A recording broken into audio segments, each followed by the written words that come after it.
Hello, welcome to my YouTube channel Total Solution Coaching Classes।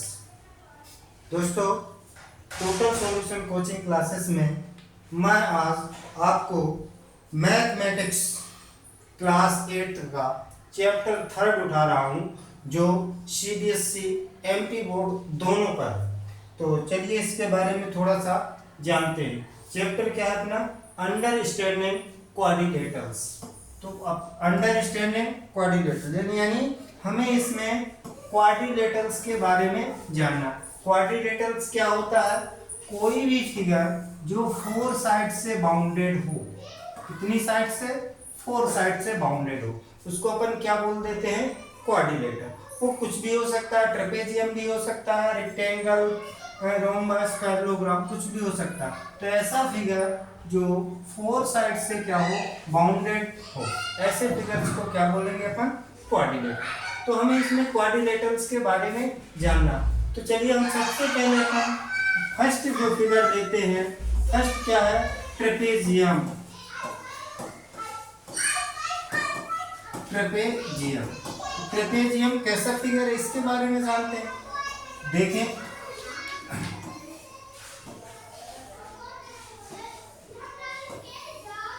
इसका नामकरण थोड़ा सा कर देते हैं। लीजिए, हो गया। A figure opposite sides have parallel is called trapezium. या ट्रेपेजियम है अपोजिट साइड्स आर पैरेलल। ये जो एरो के साइन बने हैं, इनसे किसी भी लाइन को जो पैरेलल होती है उनको रिप्रेजेंट किया जाता है। इसकी केवल एक ही प्रॉपर्टी है, opposites, one pair of opposite side. क्या लिखेंगे? One pair of opposite sides are parallel. One pair of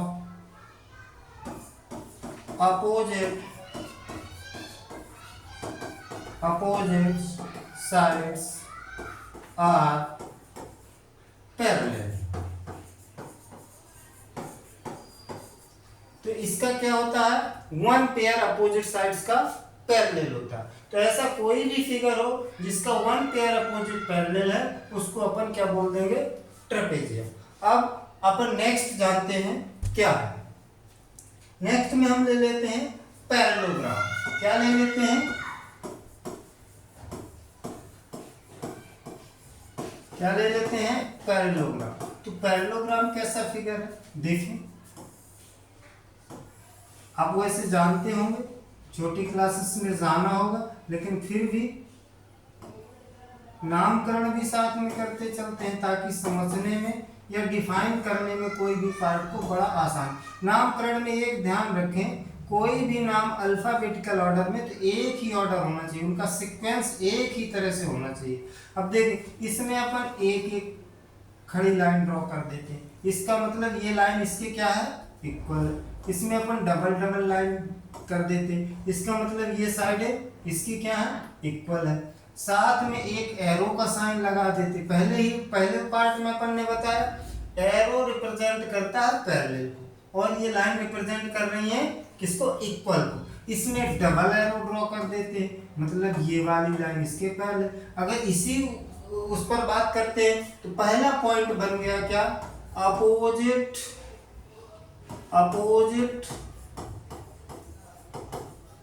sides are parallel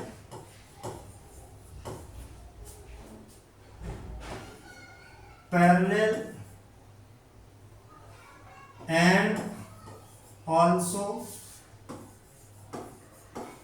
equal in length। तो पहली प्रॉपर्टी क्या हो गई? अपोजिट साइड्स क्या होती है इसकी? पैरेलल होती हैं, एंड साथ में क्या होती हैं? इक्वल लेंथ की। अब देखिए, एंगल में क्या रिलेशन होता है? एक कर्व अपन इस पे ड्रॉ किए, एक कर्व इस पे ड्रॉ किया, मतलब ये एंगल इसके इक्वल हो गया, तो अपोजिट एंगल क्या हो गया? अपोजिट एंगल इक्वल हो गए। दूसरा पॉइंट अपने पास क्या बन गया? Opposite angles are equal in measure। तो अपोजिट एंगल का मेजर क्या होता है इसमें, इक्वल होता है। अब थोड़ा सा इसके डायगोनल्स के बारे में बात कर लेते हैं। तो अपन AC एक डायगोनल ड्रॉ कर देते हैं, दूसरा डायगोनल इसका क्या होगा, BC। जहां पर दोनों इंटरसेक्ट कर रहे हैं उस पॉइंट को क्या नाम दे दिया, O। इसके जो डायगोनल है इसमें देखो अपन 3 डॉट लाइन ड्रॉ कर देते हैं, इसमें भी 3 लाइंस ड्रॉ कर देते हैं, इसमें अपन 4 लाइंस ड्रॉ कर देते हैं, इसमें अपन क्या कर देते हैं, 4 लाइंस ड्रॉ कर देते हैं। तो इसका मतलब क्या हुआ कि ये पार्ट इस पार्ट के इक्वल है और ये पार्ट के इक्वल है। हम इसको वैसा लिखें लैंग्वेज में तो क्या लिखेंगे, बोथ डायगोनल्स आर, बोथ मतलब दोनों, both diagonals are bisect. Bisect का मतलब दो बराबर हिस्सों में, both diagonals are bisect to each other। इसके दोनों डायगोनल क्या करेंगे, एक दूसरे को क्या करेंगे, बाइसेक्ट करेंगे। थोड़ा समझने के लिए लिख देते हैं अपन OA इक्वल OC, यानी जो इसका पार्ट OA है किसके इक्वल है, OC के, और OB पार्ट किसके इक्वल है, OB के इक्वल है।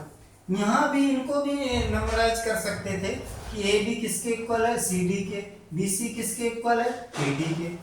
अब इसकी प्रॉपर्टी कितनी आ गई, एक बार फिर से इनको रिकॉल कर लेते हैं कि opposite sides are equal in length and also parallel. ऐसा बोल सकते हैं opposite sides are parallel and also equal in length. फिर opposite angles are equal in measure. Opposite angle इसके क्या होते हैं, इक्वल रहते हैं। और जो इसके दोनों डायगोनल होते हैं एक दूसरे को बाइसेक्ट करते हैं, यानी इसके जो दोनों डायगोनल है एक दूसरे को बराबर दो हिस्सों में बाइसेक्ट करते हैं, बांटते हैं। नेक्स्ट, अब इसके बाद नेक्स्ट अपन निकालते हैं, इसका बड़ा भैया मिलेगा आपको रेक्टेंगल। क्या मिलेगा, रेक्टेंगल। अब ये रेक्टेंगल क्या, इसका बड़ा क्यों, बड़ा भाई क्यों, अब ही बता रहे तत्काल। इसका भी नामकरण कर देते हैं पहचान में ताकि आसानी से आपको मिल जाए। लीजिए, अब देखो बड़े भाई की पहचान हम ही कर रहे हैं। एक एक लाइन इसमें ड्रॉ कर दी, पहले वाले में भी है, एक एक एरो भी है था, इसमें डबल लाइनें थी, साथ में डबल एरो भी थी। मतलब अपन को चित्र को, फिगर को देखते ही अपना क्लियर हो गया कि इसकी अपोजिट साइड्स की लेंथ क्या है, इक्वल है, अपोजिट साइड्स क्या है, पैरेलल है। और इसके जो है सभी जो 4 एंगल होते हैं, ये साइन ध्यान से देखे जाने, ये साइन है 90 डिग्री का, यानी इसके प्रत्येक एंगल, ईच एंगल का मेजरमेंट कितना होता है, 90 डिग्री होता है। इसकी प्रॉपर्टी, पहली प्रॉपर्टी क्या बनेगी, अपोजिट साइड्स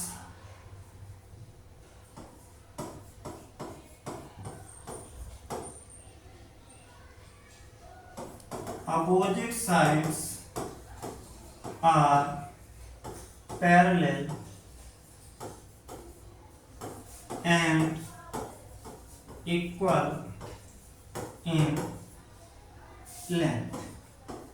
इसको थोड़ा अपन नामकरण से भी रिप्रेजेंट कर देते हैं, यानी अपना AB के इक्वल क्या हो जाएगा, CD, और BC के इक्वल क्या हो जाएगा, AD हो जाएगा। दूसरा पॉइंट अपने पास क्या निकल के आया, पहला पॉइंट क्या हो गया, opposite sides are parallel and equal in length. दूसरा point, opposite angles are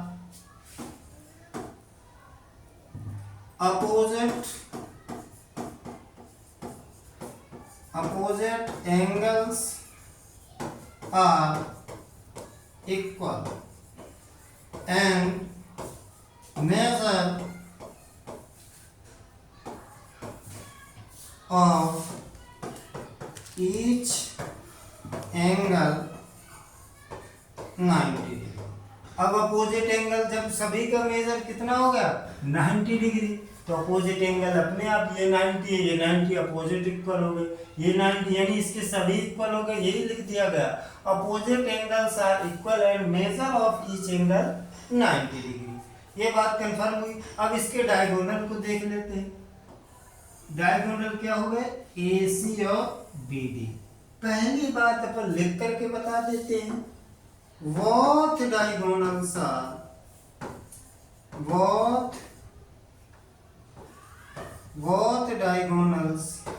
are equal in length। इसके दोनों डायगोनल की लेंथ क्या रहती है इक्वल, यानी अपन लिख देंगे AC इक्वल BD। इसके दोनों डायगोनल की लेंथ इक्वल होती है। साथ में जो आपको पैरेललोग्राम में प्रॉपर्टी मिली थी, both diagonals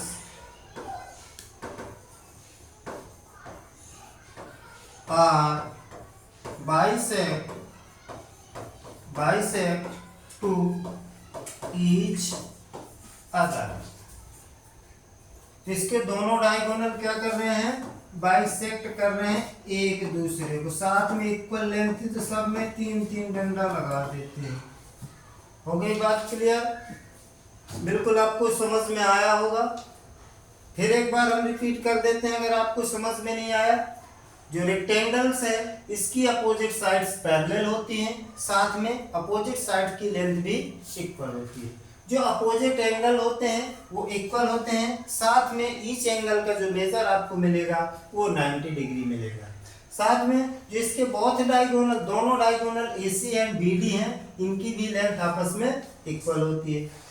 both diagonals are bisect to each other. दोनों डायगोनल एक दूसरे को क्या करते हैं बाइसेक्ट करते हैं। इसको हम एक सब ऐसा भी लिख सकते हैं OA equal OB equal OC equal OD। अब हमने पहले इसके पढ़ाने के पहले बोला था कि ये पैरेललोग्राम का बड़ा भाई है। लिखते हैं कैसे बड़ा भाई है। इसने जो है जो पूरी की पूरी प्रॉपर्टी किसकी थी पैरेललोग्राम की, उसको इसने सेटिस्फाई कर दिया। इसमें एक एक्स्ट्रा प्रॉपर्टी आ गई कि एक ईच एंगल का मेजर कितना होगा 90 डिग्री। साथ में इसने बता दिया कि जो इसके दोनों डायगोनल्स हैं ये क्या है इक्वल हैं। ये उससे बढ़ के हो गया तो बड़ा भाई हो गया। मतलब अपन नोट लगा सकते हैं। क्या नोट लगा सकते हैं? All rectangles are parallelogram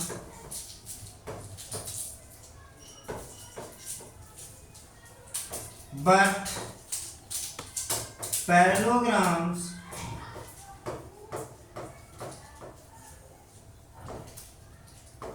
not rectangle। यानी इसका मतलब क्या हुआ, जितने भी रेक्टेंगल्स होंगे उनको अपन आंख बंद करके बोल देंगे ये क्या है पैरेललोग्राम है। लेकिन पैरेललोग्राम को अपन रेक्टेंगल्स कभी नहीं बोल सकते। इसके बाद नेक्स्ट जानते हैं। नेक्स्ट आपको क्या मिलेगा रोम्बस। क्या मिलेगा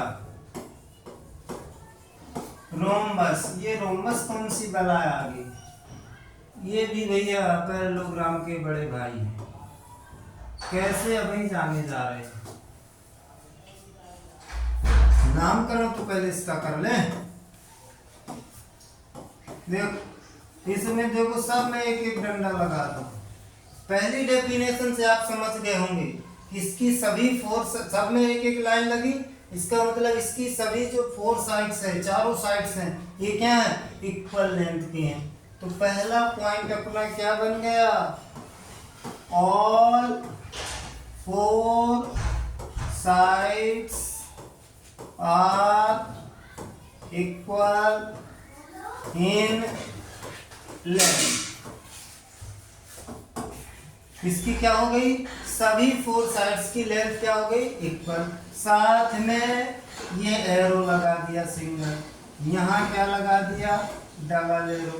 अब इसका मतलब क्या हो गया, ये साइड्स जो है इसके पैरेलल है और ये साइड इसके पैरेलल है। यानी नेक्स्ट एक पॉइंट लिखिए। पहले पॉइंट में क्या आ जाएगा, A B equal B C equal C D equal A D. दूसरा पॉइंट आपका क्या तैयार होगा, opposite sides are parallel. Opposite sides are parallel यानी अपन क्या लिख सकते हैं, A B parallel C D and B C parallel A D. Confirm. आगे अपन देखते हैं, यहाँ सिंगल कर्व लगा देते हैं, यहाँ सिंगल कर्व लगा देते हैं, यहाँ डबल कर्व लगा देते हैं, यहाँ डबल कर्व लगा देते हैं। आप अगर ध्यान से देख रहे होंगे तो साथ में सुन रहे होंगे तो आपको तुरंत अपने आप आपको अब डेफिनेशन आ जाना चाहिए कि इसके भी अपोजिट एंगल क्या होते हैं, इक्वल होते हैं। इस चीज को अभी हम लिखे दे रहे हैं, opposite angles are equal in measure। यानी अपन क्या कंफर्म कर गए, एंगल ए किसके इक्वल होगा, एंगल सी के, and angle B equal angle D. अब अपन आगे चल रहे हैं, इसके डायगोनल का रिलेशन जानते हैं। देखो अपन सबसे पहले डायगोनल ड्रॉ कर दे, फिर इसके बारे में इंफॉर्मेशन दे देते हैं। दोनों डायगोनल कहाँ पर बाइसेक्ट कर रहे हैं, ऊपर। तो अब हम ये जानते हैं कि जो रोम्बस के डायगोनल होते हैं एक दूसरे को बाइसेक्ट तो करते हैं लेकिन क्या है, ये एक दूसरे के परपेंडिकुलर होते हैं। और कहीं भी परपेंडिकुलर शब्द अगर आपको मिल जाए तो समझ लेना वहां पर 90 डिग्री का एंगल बन रहा है। और परपेंडिकुलर का साइन क्या होता है, उल्टा लटका हुआ टी। क्या होता है, उल्टा लटका हुआ टी। ये साइन क्या है, किसको रिप्रेजेंट करता है, परपेंडिकुलर को। तो अब इसके अपन साइन क्या लिख रहे हैं, इसकी प्रॉपर्टी को, both diagonals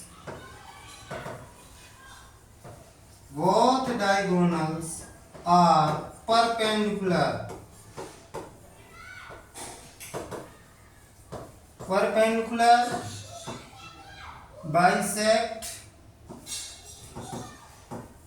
bisect to each other। तो देखो इसके जो दोनों डायगोनल हो गए ये perpendicular bisect to each other. तो पैरेललोग्राम में भी बाइसेक्ट कर रहे थे, इसमें भी बाइसेक्ट कर रहे हैं। फर्क क्या है दोनों में, वहां पर ओनली बाइसेक्ट कर रहे थे, यहाँ पर क्या कर रहे हैं, परपेंडिकुलर बाइसेक्ट कर रहे हैं। तो दोनों में फर्क अपन को इतना मिला। यानी इसको अपन लिख सकते हैं AC जो है परपेंडिकुलर का साइन, AC परपेंडिकुलर BD। और साथ में क्या लिख सकते हैं, OA इक्वल OC। इसका मतलब क्या हुआ, ये बाइसेक्ट हुआ, दो टुकड़ों में बटा, OA और OC। साथ में या एंड बोल दें, OB इक्वल OD। अब इसमें भी कुछ नोट लगा देते हैं, जब ये बड़े भाई है। चलो बेटा तेरे पे भी नोट ले, जितने का चाहिए उतने का ले ले। क्या नोट निकला कि ऑल रोम्बस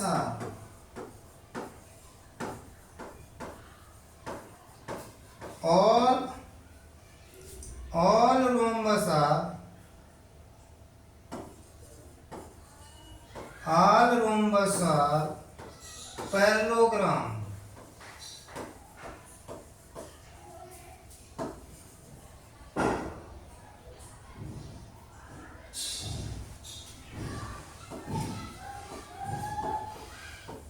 but parallelogram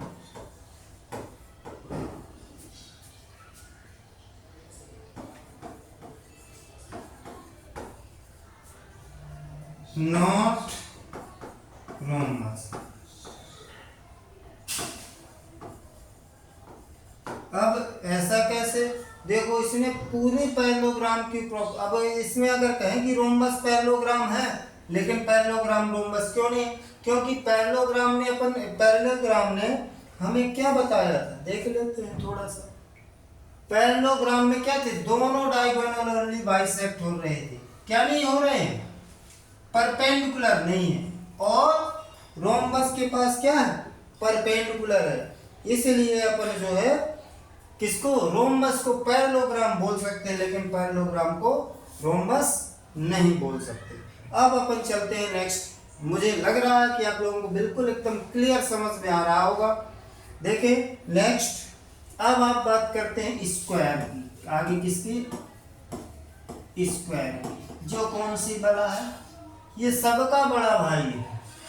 चाहे वे ट्रेपेजियम हो, चाहे पैरेललोग्राम हो, चाहे रेक्टेंगल हो, और चाहे आपके रहे वाले ताजे ताजे रोम्बस हो, सबके बड़े वाले हैं ये। मतलब इसका तो बहुत सत्कार होना चाहिए, सम्मान। ए बी सी डी सबका दद्दा जो ही। देखो इसकी ऑल फोर साइड इक्वल हो गई, साथ में अपोजिट साइड पैरेलल हो गई। तो क्या लिखेंगे पॉइंट इसका, all four sides are equal in length and opposite sides are parallel।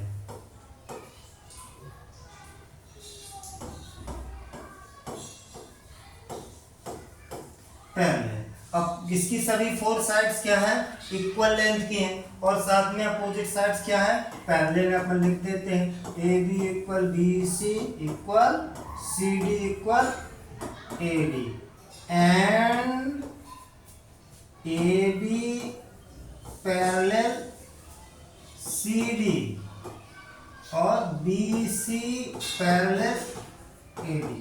जो ये खड़ी दो लाइनें हैं ना, इसको क्या बोलते हैं, पैरेलल। क्या पढ़ते हैं, पैरेलल। तो पहला पॉइंट क्या हो गया अपना, all four sides are equal in length and opposite sides are parallel. अब नेक्स्ट प्रॉपर्टी क्या है भैया, इसके जो सभी फोर एंगल्स हैं ये 90 डिग्री के, साइन देख के आपको समझ में आ रहा होगा, ये सभी कितने के हैं, 90 डिग्री के हैं। तो अब जब सभी 90 के हैं तो अपोजिट वाले तो इक्वल हो गए ना भैया। जो भी 90 को देखो, जे 90 इक्वल हो गए, जे भी 90 के हैं, जे भी 90 के हैं तो इक्वल हो गए। मतलब क्या कन्फर्म हुआ अपना कि जो all four angles are equal and each 90 degree, and अब आगे लिखने की जरूरत नहीं है। जब सभी का ईच का मेजर 90 डिग्री है तो अपोजिट इक्वल ही हो जाएंगे। अब इसके डायगोनल्स की बात कर लेते हैं। इसके जो दोनों डायगोनल है, यानी बहुत डायगोनल्स हैं, इनकी भी लेंथ इक्वल होती है। क्या लिख देंगे, both diagonals are equal in length। इसके दोनों डायगोनल की क्या होती है, इक्वल लेंथ होती है, and perpendicular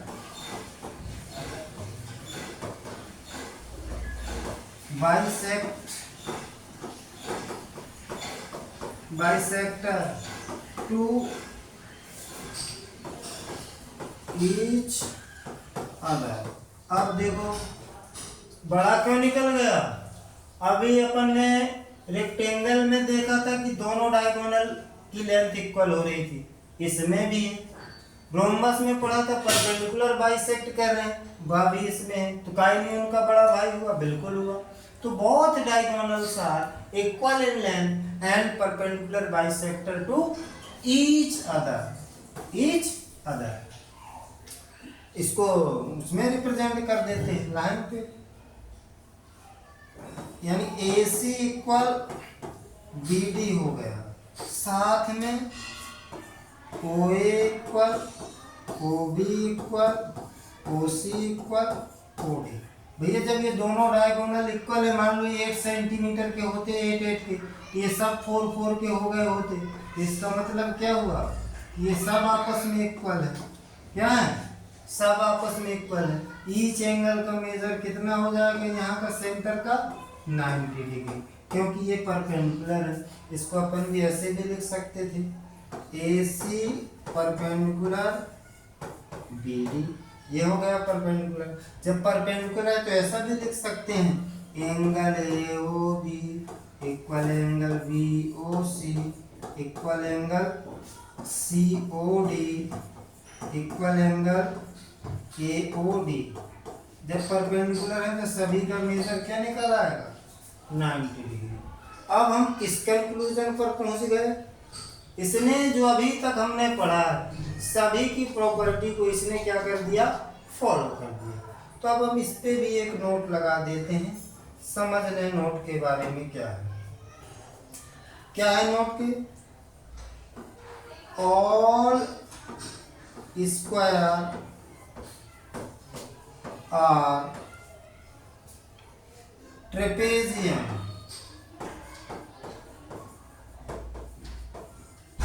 parallelogram,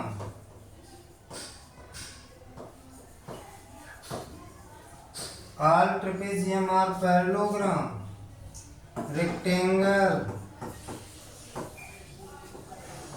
rhombus and rhombus,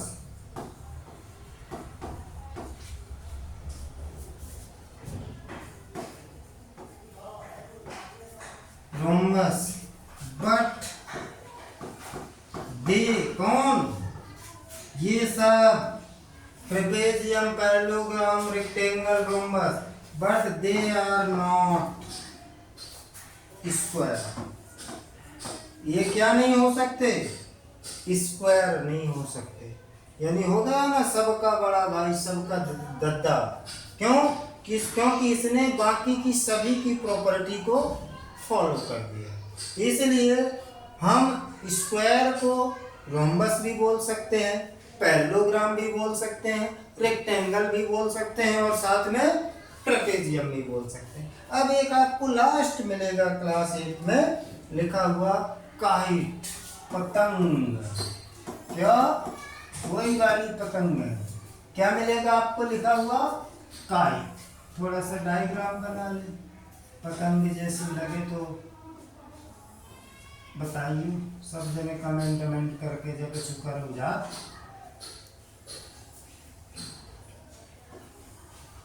इसका भी नामकरण कर देते हैं,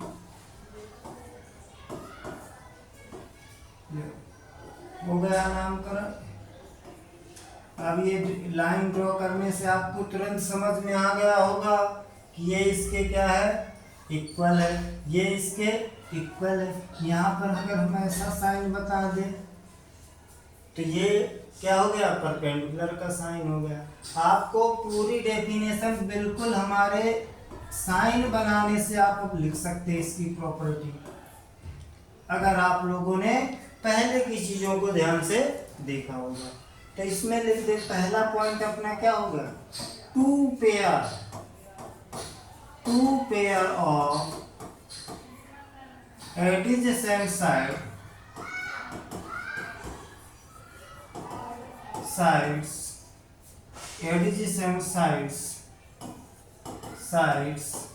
are equal in length। जो इसके टू पेयर है, एडजेसेंट साइड मतलब जिन दो साइड का कॉमन वर्टेक्स हो, यानी CD equal BC equal CD लिख सकते हैं, BC इक्वल CD, साथ में एंड क्या AD equal AD, A B equal,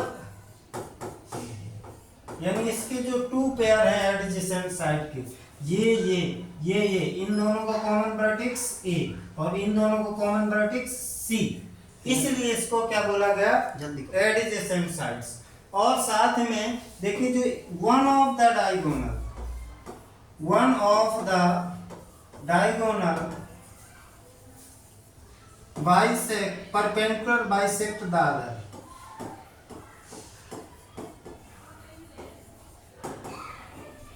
perpendicular bisect other.